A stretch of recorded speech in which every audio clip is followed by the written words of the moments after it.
I watched the logging truck disappear down my private road with a load of premium walnut trees that were worth more than most people's cars, and I knew something was seriously wrong because I never authorized anyone to cut timber on my property.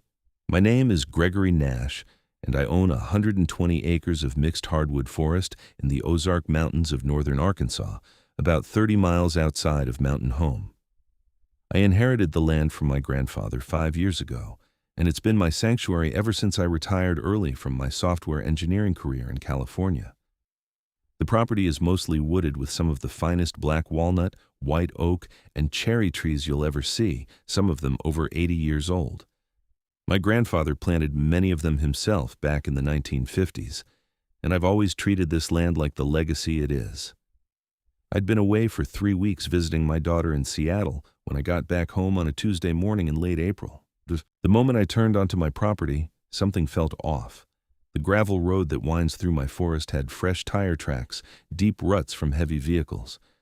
I drove slowly, my stomach tightening with each passing yard. Then I saw it. A clearing where there shouldn't be one. A massive gap in the canopy where 6 beautiful walnut trees had stood for decades. I parked my truck and got out, my boots crunching on fresh sawdust. The stumps were still pale, cut within the last week or two. Professional job, clean cuts, everything hauled away except the debris. My hands were shaking as I walked the area. This wasn't just a tree or two. As I explored further, I found more cutting sites, 12 trees total, maybe 15, all premium hardwoods, all gone. I immediately called the sheriff's office. Deputy Miller arrived within 40 minutes, a young guy maybe 30 years old who looked genuinely concerned when he saw the damage. He took photos, walked the property with me, and wrote everything down in his notebook. "Mr. Nash, do you have any idea who might have done this?" he asked. "Not a clue.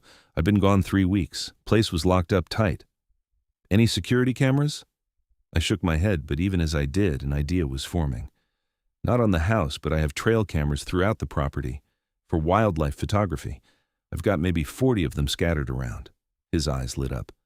"Those motion-activated ones?" "Yeah, high definition too. I photograph deer and turkey, sometimes black bears passing through. If anyone came through here, there's a good chance at least some of the cameras caught it." We spent the next 2 hours collecting cameras. I knew roughly where most of them were, mounted on trees at strategic points along game trails and near water sources. Several were positioned near the access road because I liked catching footage of animals crossing between different parts of the property. By the time we finished, we had 37 cameras. 3 were missing, probably stolen by whoever did this. Back at my house, I started going through the SD cards while Deputy Miller watched. The first few cameras showed nothing unusual, just deer, raccoons, and a gorgeous footage of a bobcat I'd been tracking for months. Then we hit camera number 7. The timestamp showed 11 days ago, 6:47 a.m. A white Ford F250 appeared on screen, moving slowly down my private road. The video was crystal clear in the morning light. I could see the driver, a man in his 50s wearing a high visibility vest. Behind him came a commercial logging truck, then another pickup. "Pause that," Deputy Miller said, leaning closer. "Can you zoom in on the door of that first truck?" I did.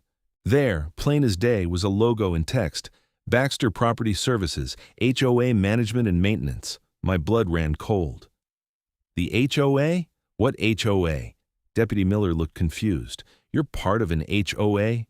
"No, absolutely not. This is private land, no deed restrictions, no HOA. I made sure of that when I inherited it." We kept watching.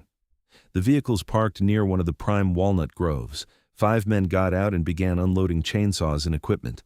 Over the next several hours, across multiple camera angles, we watched them systematically cut down and process 12 mature hardwood trees. They were efficient and professional. This wasn't vandalism. This was a planned timber harvest operation. Camera 14 captured the best footage. It was positioned at an angle that caught several faces clearly. One man appeared to be supervising, pointing and directing the others. He was balding, heavy-set, maybe 60 years old. At one point, he walked close enough to the camera that I could see he was wearing a name tag. I took a screenshot and enhanced it. Ron Kimball, Operations Manager. But the jackpot came from camera 23. It had caught a woman arriving in a silver Lexus SUV around 10 a.m. that same day. She stepped out wearing business casual clothes and heels, completely inappropriate for a logging site. She was maybe 50, with the kind of haircut that screamed, "I want to speak to the manager," short, aggressively styled, dyed blonde. She spent 20 minutes walking around with the operations manager, clearly inspecting the work. At one point, she gestured expansively at the forest, and I could see her mouth moving. She appeared to be giving instructions. The camera had caught her license plate, too. Deputy Miller radioed it in to dispatch. 5 minutes later, we had a name. Karen Bellamy, registered address in Mountain Home. "I know that name," Deputy Miller said slowly. "Karen Bellamy. She's the president of Whispering Pines HOA. Big development on the east side of town." "That's nowhere near my property," I said. "No, it's not." He scratched his head. "This doesn't make any sense. Let me make some calls." While he did that, I continued through the footage. Camera after camera showed the theft in progress. They worked for 3 days straight, falling trees, cutting them into logs, and loading them onto trucks. The cameras captured license plates, faces, company names on the vehicles. It was a prosecutor's dream. They had stolen my timber in broad daylight, and I had recorded every minute of it. Later that afternoon, Deputy Miller came back with some information. "Okay, this is weird. I talked to the county assessor's office. About 6 months ago, your property was mistakenly listed in county records as being part of the Whispering Pines HOA jurisdiction. It was an error during a GIS mapping update. Someone transposed some numbers in the property coordinates. How does a clerical error lead to someone stealing my trees? That's the question, isn't it? The HOA apparently has rules about removing hazardous trees and maintaining forest health. According to my contact, Karen Bellamy put in a work order 2 months ago to have dangerous and overgrown timber removed from Lot 47. Your property is, or was mistakenly listed as, Lot 47 in their system." I stared at him. "So she ordered a logging operation on my land because of a computer error, and no one thought to actually check who owned the property or get permission." "Looks that way, but here's the thing, Mr. Nash. I pulled some records. Baxter Property Services? They don't just do HOA maintenance, they own a commercial lumber mill. And the going rate for premium black walnut right now? Around $6,000 to $8,000 per thousand board feet for good quality veneer logs. White oak and cherry aren't far behind. I did some quick mental math. 12 mature trees, averaging maybe 1,200 board feet each. Conservative estimate, that's over $80,000 in raw logs, probably closer to $150,000. If they were veneer quality, which several of my grandfather's walnuts definitely were, we could be talking $300,000 or more. They didn't just make a mistake," I said quietly. "They saw an opportunity to harvest premium timber and took it. The GIS error was just their excuse." Deputy Miller nodded grimly. "That's what it looks like to me, too. This is grand theft at minimum, possibly fraud, criminal trespassing, and destruction of property. Let me get the detective unit involved." Over the next week, things moved fast. Detective Sarah Washington took over the case, and she was thorough. She interviewed the logging crew, several of whom immediately flipped on their bosses when confronted with video evidence. According to their statements, Ron Kimball had told them this was a legitimate HOA work order. They were just contractors doing a job. But one crew member, a younger guy named Travis, had been uncomfortable with the whole thing from the start. The PG.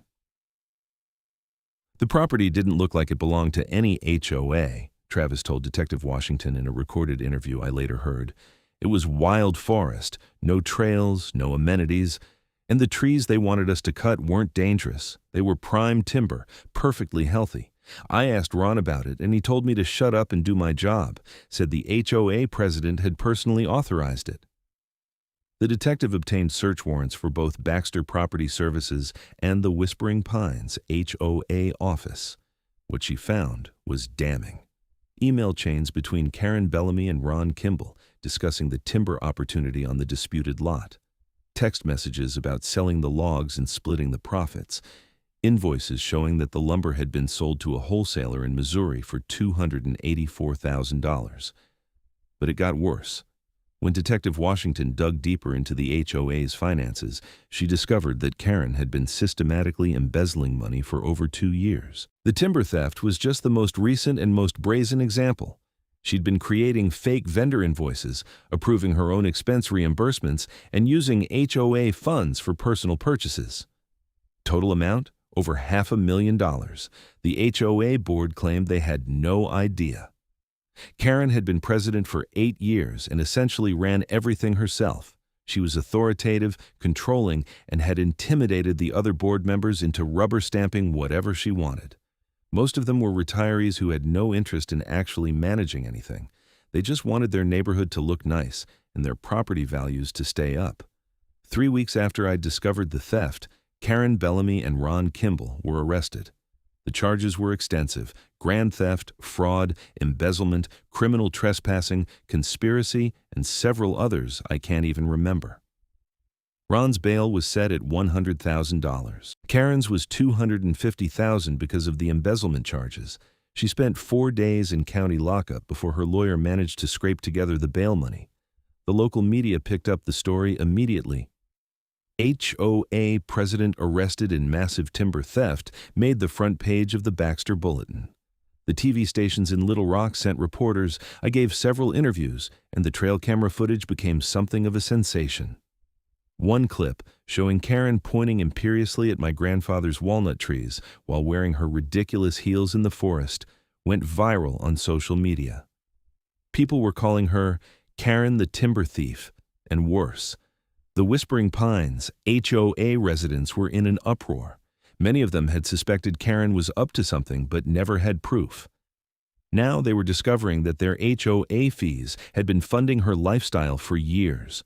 New Lexus, HOA money; Caribbean cruise, HOA money. The consulting fees she'd been paying herself?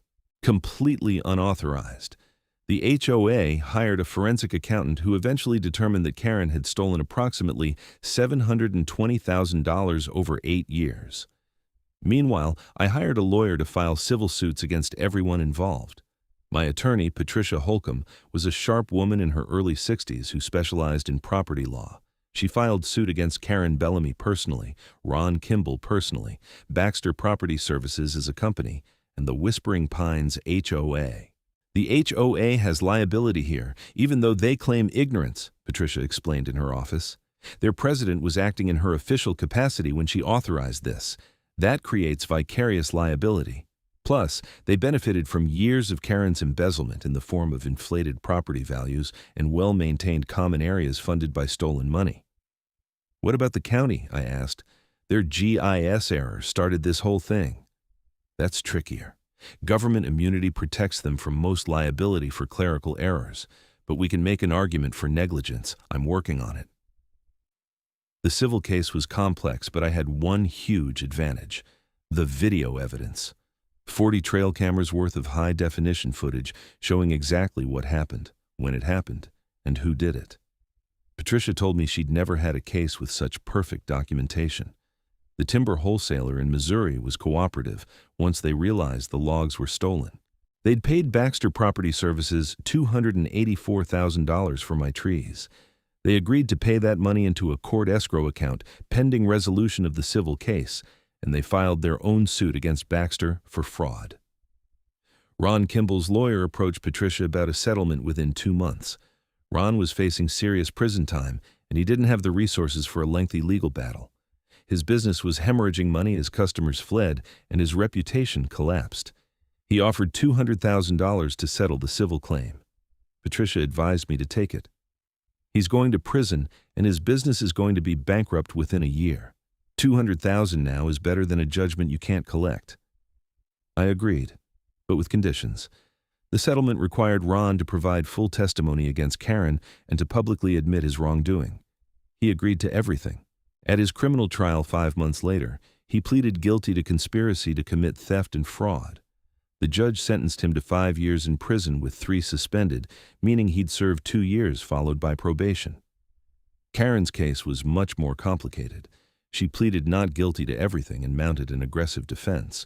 Her lawyer argued that she had genuinely believed the timber harvest was authorized because of the GIS error.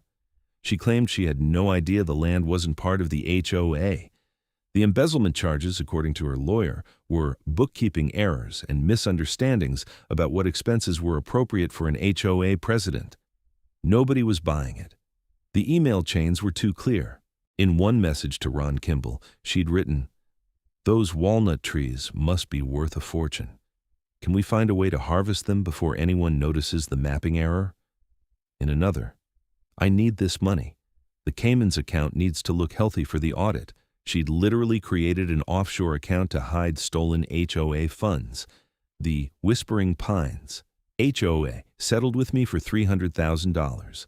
Their insurance carrier negotiated hard, but ultimately the liability was clear, and they didn't want the publicity of a trial. The settlement came with a stipulation that the HOA would implement new oversight procedures, mandatory audits, and term limits for board members. The remaining board members resigned in shame, and the homeowners elected an entirely new leadership team. Baxter Property Services filed for bankruptcy. Between my suit, the Missouri wholesalers' suit, and several other clients who came forward with fraud claims, the company was buried in litigation. The bankruptcy trustee recovered what assets remained and distributed them among creditors. I received about $43,000 from that, less than I was owed, but better than nothing. Karen's criminal trial began in November, about 7 months after the initial theft. I attended every day, sitting in the gallery watching justice slowly grind forward. The prosecution was led by Assistant District Attorney Marcus Reed, a methodical lawyer who built the case piece by piece. He started with the trail camera footage. The courtroom watched on large monitors as Karen arrived at my property in her Lexus, walked among the trees with Ron Kimball, and directed the operation. The jury saw the logging trucks hauling away my grandfather's walnut trees.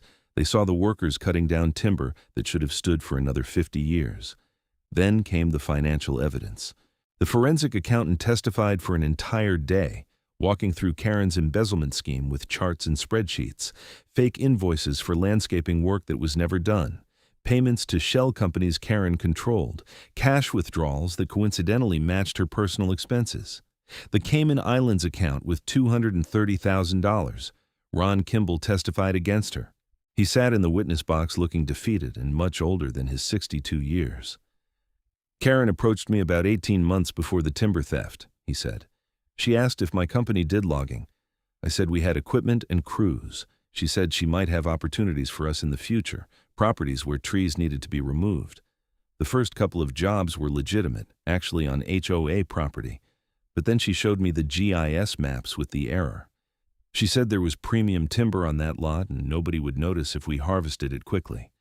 She said we'd split the profits, 50-50. "Did you have any concerns about this plan?" the prosecutor asked. Of course I did. But Karen was persuasive. She showed me documents that seemed to indicate the HOA had jurisdiction. She said she'd checked with the county and everything was fine. And honestly, I needed the money.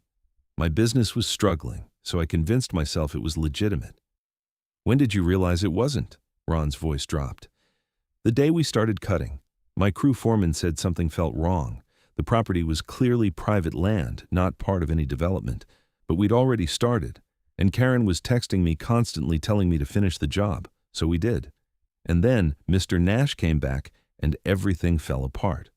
The defense tried to discredit him, pointing out that he was testifying as part of a plea deal. But his testimony matched the documentary evidence perfectly.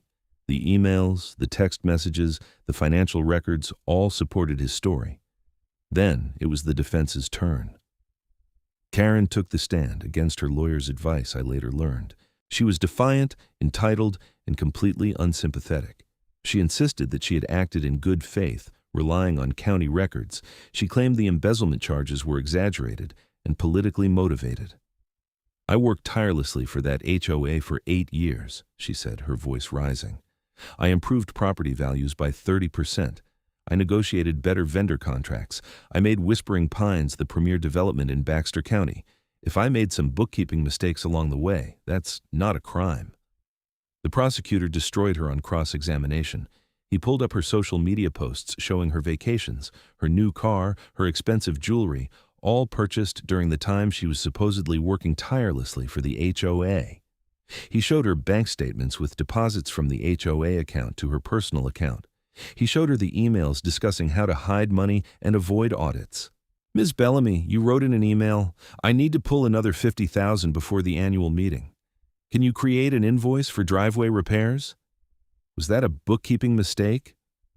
Karen stammered. "That was taken out of context." "What context makes it acceptable to steal $50,000 from your neighbors?" "I wasn't stealing. I was borrowing. I intended to pay it back." "In 8 years, how much did you pay back?" Silence. "Ms. Bellamy, how much did you pay back?" "The money was used for HOA purposes." "Your vacation to Grand Cayman was for HOA purposes?" "I was researching investment opportunities." The jury was out for less than 3 hours. They found Karen guilty on all counts: grand theft, 16 counts of embezzlement, fraud, conspiracy, and several other charges. The judge scheduled sentencing for 2 weeks later. I was in the courtroom when Karen Bellamy learned her fate. The judge, a stern woman named Patricia Kowalski, who had been on the bench for 23 years, read through the charges methodically. Then she looked directly at Karen. "Ms. Bellamy, you held a position of trust. The residents of Whispering Pines elected you to manage their community and their funds. Instead, you systematically stole from them for years. When that wasn't enough, you expanded your criminal enterprise to include stealing from innocent landowners outside your jurisdiction. You showed no remorse, no accountability, and no understanding of the harm you caused. This court has reviewed your financial records, and you clearly have hidden assets. You will pay restitution. But more importantly, you will face consequences for your actions." The judge sentenced Karen to 12 years in state prison on the embezzlement charges, plus 3 years consecutive for the timber theft, for a total of 15 years. With credit for time served and good behavior, she'd be eligible for parole in 10 years. She'd be 63 years old. Karen's face went white. She tried to speak, but her lawyer put a hand on her arm. The bailiff led her away in handcuffs, and that was the last I saw of her. The restitution order required Karen to pay back the full $720,000 she'd embezzled from the HOA, plus the $284,000 value of my timber, plus another $150,000 in penalties and interest. The court placed liens on all her assets, including her house, her cars, and her accounts. The Cayman Islands money was seized through international cooperation. She'd spend the rest of her life in debt even after she got out of prison. Between the settlements, the restitution order, and the bankruptcy recovery, I eventually recovered about $630,000 total, more than the timber was worth, but the extra was for my time, stress, legal fees, and the sentimental value of trees my grandfather had planted. Patricia took her share as attorney fees, and I paid the detective's office for their investigative work above and beyond normal procedure. I donated $50,000 to the county's Parks Department in my grandfather's name. With the remaining money, I did something I'd been planning for years. I placed my entire property into a conservation easement with the Arkansas Natural Heritage Commission. The easement permanently protects the land from development and ensures that it will remain forested forever. I can still live on it, still walk through the woods, still take wildlife photos, but no one can ever cut down trees for profit again. My grandfather's legacy is protected. I also upgraded my security. The trail cameras are still there, all 40 of them. But now I also have a proper gate with a lock at the entrance to my property, signs every 100 feet along the boundary clearly marking it as private land, and a monitoring system that alerts me on my phone if any vehicle enters the access road. I installed cellular cameras at key points so I can check them remotely.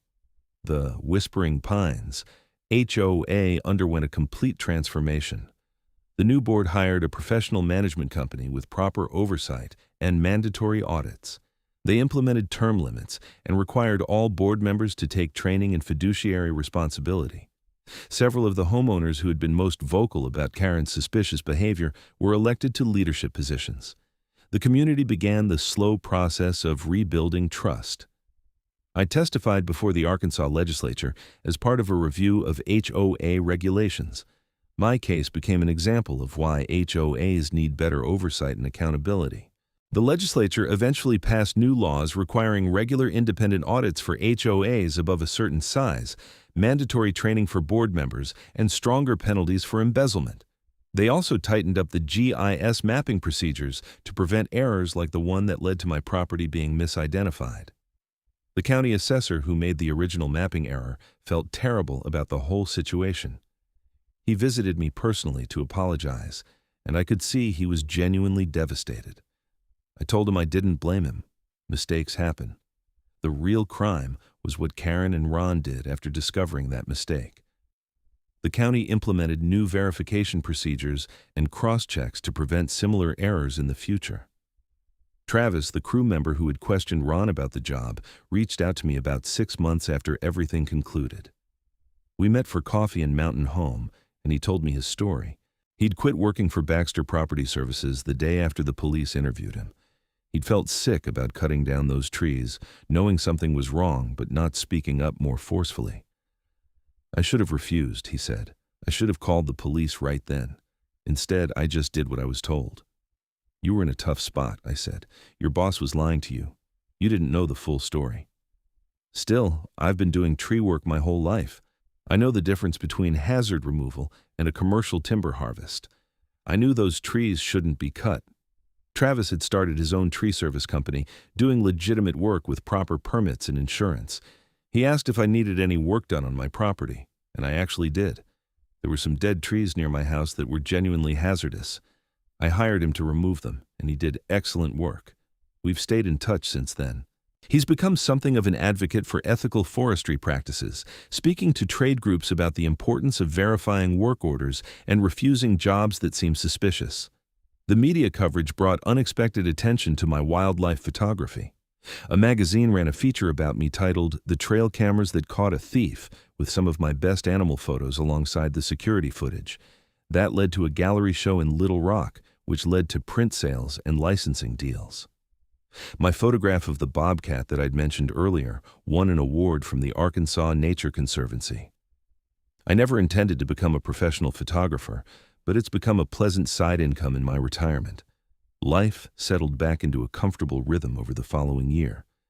I spent my days hiking my property, photographing wildlife, and working on the cabin renovation I'd been planning before all this started. The forest began healing where the trees had been cut. I planted new saplings in some of the gaps, native species that would grow slowly and steadily like my grandfather's original plantings. In 50 years, someone else might walk through these woods and never know anything had been stolen. That thought gave me comfort. I thought about my grandfather often during this time. He'd been a careful man, methodical and patient. He planted those walnut trees, knowing he'd never see them reach full maturity. He was investing in a future he wouldn't experience personally. That's a special kind of generosity, and Karen Bellamy nearly destroyed it out of greed and arrogance, but she failed. The land was protected now, permanently. The trees she didn't cut were safe. The new trees I planted would grow, and future generations would walk through this forest, maybe not knowing the full story, but benefiting from decisions made decades or centuries earlier. One afternoon in early spring, about a year after the trial, I was checking trail cameras in the eastern section of my property when I found fresh turkey tracks near the creek. I followed them quietly, camera ready, and came upon a clearing I didn't visit often. Sunlight filtered through the canopy, illuminating wildflowers and new growth. A young walnut tree I'd planted 6 months earlier was leafing out, its bright green leaves catching the light. I stood there for a long time, listening to the forest sounds, feeling the breeze, watching light and shadow play across the ground. This was what my grandfather had protected. This was what I had fought for. Not money, not property rights in the abstract, but this specific place, these specific trees, this irreplaceable piece of the world. My phone buzzed. A text from my daughter in Seattle asking how I was doing. I smiled and sent her a photo of the young walnut tree. "Doing great," I wrote. "The land is healing." She responded immediately with a heart emoji. She'd been worried about me during the trial and the legal proceedings, concerned that the stress and anger would consume me. But I'd never felt consumed. Angry? Yes. Determined? Absolutely. But mostly I'd felt a sense of purpose that had been missing from my early retirement. I had something worth fighting for, and I had fought for it successfully. The criminal justice system, for all its flaws, had worked. Karen and Ron were in prison. The money had been recovered as much as possible. The laws had been strengthened. The community had learned important lessons about accountability and oversight, and my land was protected forever. I made my way back to my cabin as the sun started to set, painting the sky in shades of orange and pink. The trail cameras would keep recording through the night, capturing deer and raccoons and whatever else moved through the darkness. I downloaded the day's footage and scrolled through it over dinner. A doe and 2 fawns at the salt lick, a pair of raccoons investigating the creek, the bobcat again, moving like liquid shadow through the underbrush. No logging trucks, no trespassers, no HOA, presidents in heels pointing at my trees. Just wildlife doing what wildlife does, living their lives in a protected forest that would remain wild long after I was gone. I slept well that night, the deepest and most peaceful sleep I'd had in over a year. The nightmare was over. Justice had been served. The land was safe. And tomorrow I'd wake up and walk through my grandfather's forest, camera in hand, ready to document whatever beauty the day might bring. The story could have ended differently. If I hadn't installed those trail cameras, if I'd come home a week later after they'd cleaned up all the evidence, if the county mapping error had been caught earlier or never happened at all, if Karen had been less greedy or more careful, if Ron had refused her scheme, if the logging crew had questioned their orders more forcefully. But this is how it actually ended. With the criminals in prison, the money recovered, the land protected, and me standing in my forest watching new trees grow. Sometimes, just sometimes, the good guys win. Sometimes the evidence is clear, the law works as intended, and justice prevails. Sometimes 40 trail cameras catch everything, and the truth comes out. I visited the courthouse one more time about 18 months after Karen's sentencing. They'd installed a plaque in the hallway near the courtroom, part of a series highlighting significant cases in county history. Mine was there. Arkansas versus Bellamy, a landmark case in HOA, oversight and property rights. They'd included one of my trail camera photos, the one showing Karen pointing at the trees. The caption read, "Digital evidence and persistent advocacy can overcome even systematic fraud." Patricia Holcomb met me there. We'd stayed in touch after the case concluded. She'd used my case as an example in her legal writing and presentations. "You know what the real lesson is?" she said, looking at the plaque. "Documentation matters. You documented your property with those cameras, and it saved everything. How many people could prove their case as completely as you did?" "Not many," I admitted. "Exactly. You did something right without even knowing you'd need it. That's worth remembering." We walked outside into the spring sunshine. Mountain Home was busy with tourists heading to the lakes and rivers. Life went on, the way it always does. New controversies, new problems, new dramas. But for me, this particular drama was finished. I drove home along the winding roads of the Ozarks, through the rolling hills and thick forests that make this part of Arkansas so beautiful. When I turned onto my property, the new gate swung open smoothly, welcoming me home. The gravel road wound through the trees, past camera number 7 where I'd first spotted the theft, past the clearing where the walnut trees had fallen, past the creek where I'd seen the bobcat. My cabin appeared through the trees, small and sturdy, with smoke rising from the chimney where I'd left a fire burning in the wood stove. Home, protected, documented, preserved, and safe. My grandfather's legacy continued. The trees he planted still stood, except for the ones Karen stole. But even those served a purpose in the end. Their theft led to protections that ensured the rest would never face the same fate. I checked the trail cameras that evening, a routine I'd never tire of. Camera after camera showed the familiar sights: deer, turkey, raccoons, possums, and occasionally something special like a coyote or black bear. The forest was alive and thriving, doing what forests do when left alone. Among the footage, camera 19 had captured something unexpected. A family of black bears, a mother and 2 cubs, playing near the creek in the late afternoon sunshine. The cubs wrestled and tumbled while their mother watched patiently. It was the kind of moment that reminded me why I'd fought so hard, not for money or principle in the abstract, but for this, for bears playing in the creek, for bobcats hunting in the underbrush, for trees growing tall and strong, for a piece of the world remaining wild and free. I saved the video to my computer, backed it up to the cloud, and added it to my portfolio. Maybe it would be in another gallery show. Maybe it would just be something I watched on quiet evenings. Either way, it was mine, documented and preserved, just like the land itself. The sun set behind the western hills and darkness settled over the Ozarks. The trail cameras switched to night mode, their infrared sensors detecting movement invisible to human eyes. Out there in the darkness, my forest lived and breathed. Trees grew imperceptibly. Animals hunted and hid. Water flowed in the creek, and life continued in all its messy, beautiful complexity. And 40 trail cameras recorded it all, standing silent, witness to a world worth protecting, just like they'd stood witness to theft and greed and caught it all on video. Those cameras saved my grandfather's legacy. They brought criminals to justice. They protected a forest for future generations. Sometimes technology and nature work together in unexpected ways. Sometimes retirement hobbies become evidence in criminal trials. Sometimes a simple mistake in a county database reveals corruption that might otherwise have continued for years. And sometimes, just sometimes, standing up for what's right actually works. I sat on my porch that night, listening to the forest sounds, watching stars emerge in the darkening sky. Somewhere out there, Karen Bellamy sat in a prison cell, probably thinking about what she'd lost. Her freedom, her reputation, her money, her future, all because she saw some trees and thought she could take them without consequence. But there were consequences. There are always consequences. The trail cameras caught everything, and the truth came out, and justice was served. It wasn't quick or easy, but it happened. And that matters. It matters that theft has consequences. It matters that fraud gets punished. It matters that ordinary people can stand up to powerful organizations and win. It matters that land can be protected, that trees can be saved, that legacies can be preserved. My grandfather planted those trees 70 years ago, never knowing they'd be at the center of a criminal case, never knowing they'd be stolen or that most of them would be saved.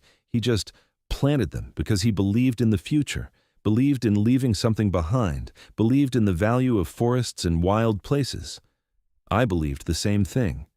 And now, thanks to the conservation easement, the land would be wild forever.